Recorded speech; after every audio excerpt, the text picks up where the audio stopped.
drugs. That's the topic of my market analysis. Now, I won't be talking about the very dangerous drugs such as alcohol and tobacco. Instead, I've chosen to focus on mushrooms.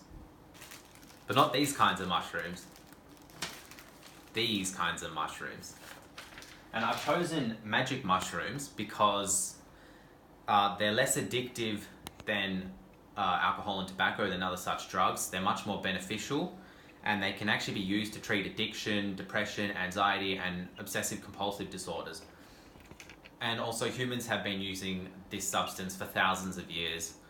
And it isn't just hippies that take magic mushrooms. Steve Jobs also used to use magic mushrooms, and it helped him come up with the idea for Apple. So thank you for that. Now, what can we say about the marginal utility of this substance to users?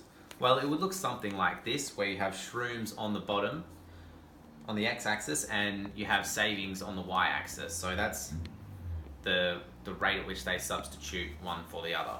For non-users, however, people who don't use the substance for whatever reason, it would look something like this, where they never consume any magic mushrooms. It will just all be savings. For elasticity of demand, the elasticity of magic mushrooms would be fairly inelastic, like this. It's fairly steep.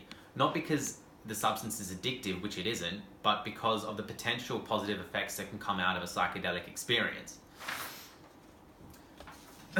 And for substitutes, there aren't really any true substitutes besides other psychedelics, but you might not have the luxury of choosing between LSD and shrooms, or DMT and shrooms, or mescaline and shrooms. So you take what you can get, and just by itself, the demand is still fairly inelastic. And other than that, alcohol and tobacco, some people might suggest some forms of substitutes, but I disagree.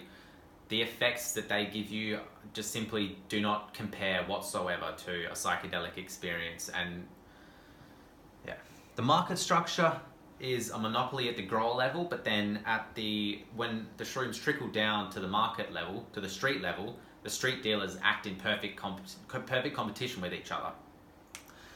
And there is a dead weight loss from that monopoly, obviously, and that dead weight loss could be manipulated if the government regulated the drug so as to result in a monopolistic competition.